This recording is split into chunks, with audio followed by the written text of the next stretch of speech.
minds and relearn and unlearn to what we've been taught. So I want this to be a safe place to talk about and learn.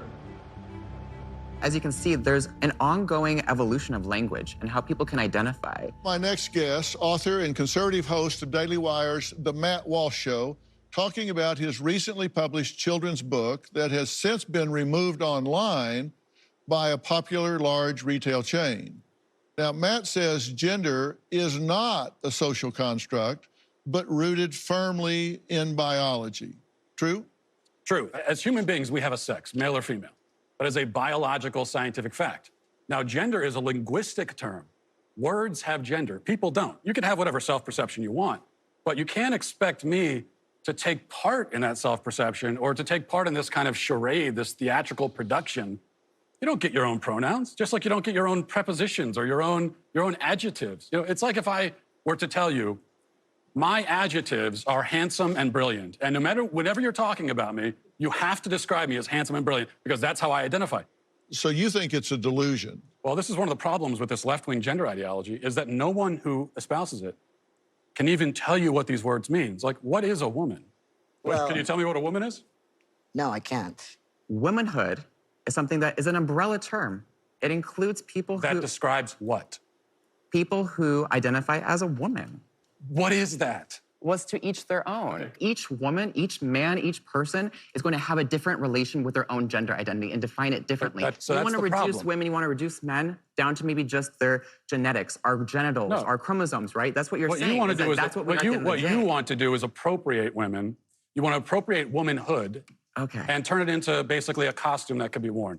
Joining us on stage is Dr. Susie Denbo, Associate Professor at Kent State University. Dr. Denbo, how do you feel those who oppose using pronouns are taking the wrong approach in this conversation? There's the extreme approach that you are admittedly taking. And then there's also just ordinary people that might not be comfortable with the language change. She began by saying that my view is extreme. Okay, so the view that every single person on Earth has held up until 15 seconds ago is extreme. They are conflating gender and sex because on one hand they say, well, you got your biological sex, but then your gender is whatever social construct. But then they turn around and say that trans women are women. So a man who identifies with the gender, the social construct of womanhood, actually is a woman.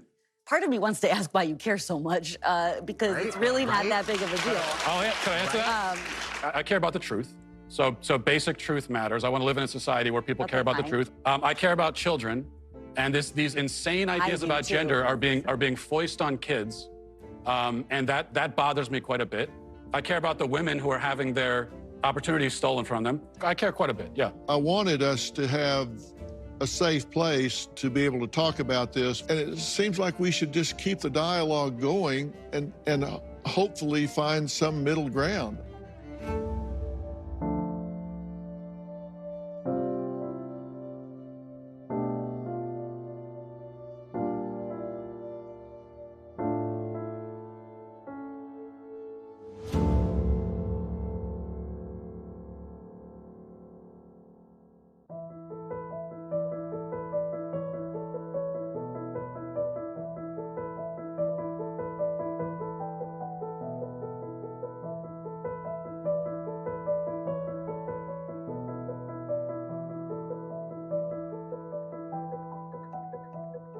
What do you say to parents? A parent comes to you and says, my 8-year-old son is telling me he's a girl. Yeah, great. You're gonna have them do an experimental procedure that creates the most suicidal ideation of any other population 7 to 10 years after, transition. And here's what I tell parents. You don't have the right to medically transition your child. We have no research on long-term hormone use. We will be seeing the first generation of long-term hormone use. And we already know, at least with 10 years of hormones, you're giving yourself cancer. What's your message to parents who are trying to cope with this? The first thing is to tell parents that they're not alone.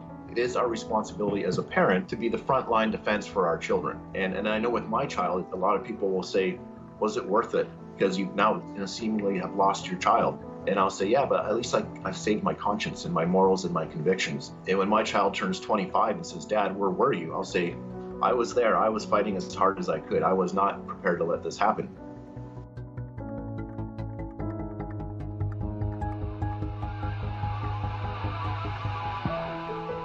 does this really matter is another question. So, Matters for those who are getting double mastectomies when they're 16. why should we care if we live in a society where gender is Well, fluid? I cared because my government decided that I had to call people by the terms that they designated, or I'd be subject to legal penalties. It's like, no, I'm not doing that. I don't care what your reason is. You don't get control of my tongue. We live in a climate now in which no one seems to care about the safety of women and girls who are going through a very developmentally challenging time in their lives. They may not want to share spaces with their male peers. I would not be surprised in a few years, there will no longer be women's sports. It will literally be men's sports and transgender sports. The question being asked by the trans person is a legitimate one. How can I be happy? The answer being given by having my body transformed to look like the other gender, by having myself pumped full of hormones, clearly isn't working. And we have to find a better and the more humane way of dealing with individuals who are struggling with gender dysphoria. I have the utmost compassion for people who suffer from gender dysphoria. It's a nightmare for them and their families. The vast majority, up to 90% of kids, if they go through a normal puberty, they're going to be okay. They will be at peace with their bodies, and they will have avoided dangerous and experimental medical interventions and surgeries. Maybe we're up against a battle here, up against a hill that perhaps, we're not going to necessarily win today, but if we don't pave the way for a win, we'll never get there. So we're going on this journey. Boys can be girls, girls can be boys, men can be women, women can be men. It makes me wonder, what is a woman? What is a woman? A woman is someone who claims that as their identity. It could be many things to many people. I think the question really brings up the fact that it is pretty relative, right? That if you ask women across race, across identities, across class, across culture, you will get a different answer. Some of it is, based on biology. Some of it is based on hormones. Some of it is based on what you wear and how you present yourself. A woman is not anything in particular. There's no one particular thing. There is not one particular thing. A woman is someone who says that she is a woman and transitions to be a woman. Who says that she's what? Can you define the word woman without using the word woman? It's actually kind of it's a curious question, but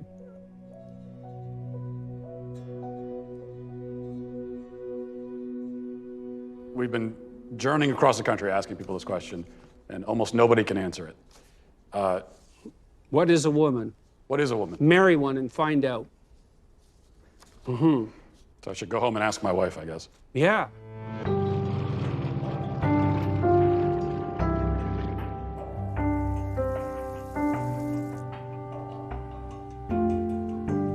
Hey, I've been meaning to ask you something. Uh-huh. What is a woman?